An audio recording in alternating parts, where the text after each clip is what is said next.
미군 기본 화기 M16 소총을 바탕으로 국내에서 개발된 5.56mm K 소총을 능가하는 차세대 6.8mm 한국형 소총 개발이 추진된다. K1 기관단총과 K 소총 등을 제조하는 국내 최대 소구경 화기 제조업체 S&T모티브가 국내 최대 탄약 제작업체 풍산과 차세대 6.8mm 한국형 소총 개발을 위한 잡수회의를 가졌다고 10일 밝혔다. 회의는 S&T모티브 본사가 있는 부산에서 S&T모티브와 풍산 양사방위 사업본부장, 개발 담당자 등이 참석한 가운데 열렸다. S&T모티브 관계자는 양사는 차세대 한국형 6.8mm 소총 및 탄약 개발을 위해 협업을 강화하고 국내외 영업 및 홍보 활동도 공동으로 펼치기로 했다고 말했다. 양사에 따르면 차세대 6.8mm 한국형 소총은 유효 사거리 500m 이상 떨어진 표적에 대해 기존 5.56mm 탄보다 정확도와 파괴력이 우수하다. 양사는 오늘날 방탄복의 성능이 향상됨에 따라 관통력을 높일 수 있는 화기의 필요성이 제기됨에 따라 차세대 소총 개발을 논의해왔다. S&T모티브 관계자는 6.8mm 차세대 한국형 소총 및 탄약의 개발 완료 시기는 2년 안으로 보고 있다며 국내 유일의 소구경 화기 제조 체제를 갖춘 S&T모티브와 국내 유일의 소구경 화기용 탄약을 개발 및 제조하는 풍산이 세계 차세대 소총 시장을 선점하기 위해 첫걸음을 내디딘 것이라고 설명했다. 앞서 지난해 11월 양사는 6.8mm 차세대 한국형 소총 및 탄약 개발을 위한 양해각서를 체결했다. 국내 방산기업 2곳, 손잡고 6.8mm 소총과 총탄 만든다. 한국의 대표적 방산기업 2곳이 손잡고 6.8mm 차세대 소총과 총탄을 만들겠다고 밝혔다. 8mm는 소총의 총신 안쪽 구멍의 구경과 총탄의 지름을 뜻한다. 지금 한국군의 주력인 K1과 K2 소총의 구경은 5.56mm다. 이를 키우겠다는 뜻이다. 국내 최대 소구경 화기 제조업체인 S&T모티브와 국내 최대 탄약 제작업체인 풍산은 10일 한국형 차세대 6.8mm 소총과 탄약 개발을 위한 킥오프 회의를 연다고 밝혔다. 앞서 두 회의사는 지난해 11월 차세대 6.8mm 소총, 탄약 개발을 위한 양해각서를 맺었다. 이날 회의에서 양사 개발 관계자들이 모여 개발 관련 협업을 강화하며 앞으로 국내외 영업, 홍보 활동을 적극적으로 펼치기로 했다.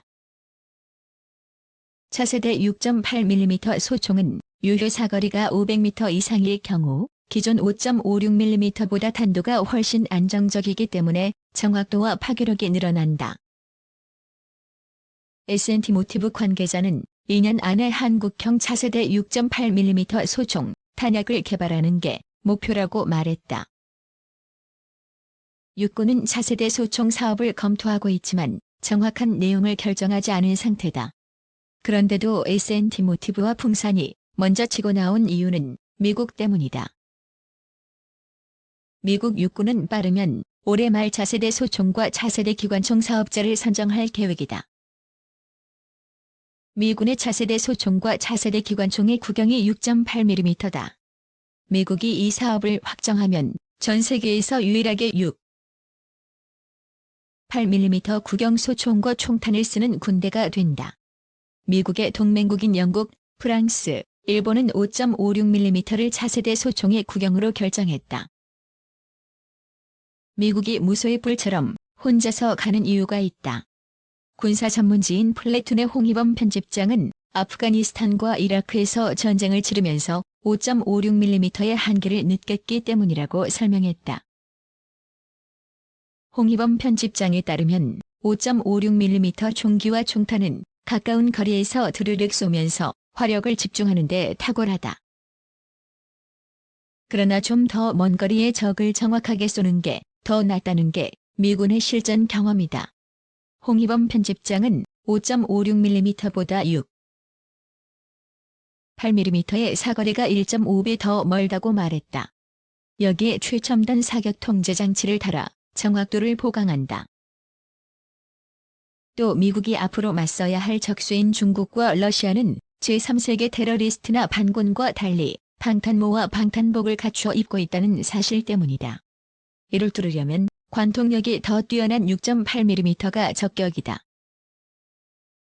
이 같은 장점들에도 불구하고 6.8mm 소총을 차세대 소총으로 선정하려면 해결해야 할 숙제가 제법 많다. 무엇보다 지금까지 쌓아놓은 5.56mm 재고를 처분하고 대신 6.8mm를 새로 저장하는 점이다. 홍희범 편집장은 소총과 탄약의 구경이 늘어나면 전술과 훈련 방식도 달라져야 한다고 말했다.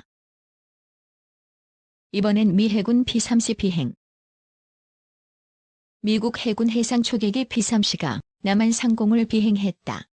남한 상공을 비행 후 동해안 쪽으로 빠져나가 북한의 특이 동향이 파악돼 이를 감시하는 차원일 수 있다는 분석이다.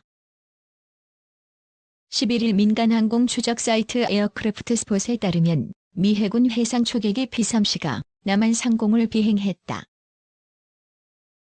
구체적 비행 시간은 공개되지 않았지만 세계 표준시 기준 10일 비행한 것으로 추정된다. 일반적으로 P-30는 레이더 등을 이용해 잠수함을 탐색하는 임무를 수행한다. 미군이 초계 비행을 통해 동해 북한 잠수함 기지 등의 동향을 파악한 것으로 보인다. 북한이 조선인민군 창설 72주년 건군절에도 대규모 열병식과 김정은 국무위원장의 공개 행보를 생략한 채 차분한 분위기에서 보내 이번 초계 비행이 기존 계획에 따른 통상적인 작전일 수도 있다. 이달 5일에는 미 공군 정찰기 E-8C 조인트 스타즈와 미 해군 정찰기 EP-3E가 남한 상공을 비행한 것으로 전해졌다. 이어 7일에는 E-8C의 남한 상공 비행이 포착됐다. 그동안 한반도를 정찰한 자선만 미 공군 조인트 스타스, 컴뱃센트 전자정찰기, 르벳 조인트, 코브라볼, 글로벌 호크 고고도 무인 정찰기, 신호정보정찰기, 대잠 초계기 등 7종류가 넘는다. 이들 비행 횟수만 30회 이상이다.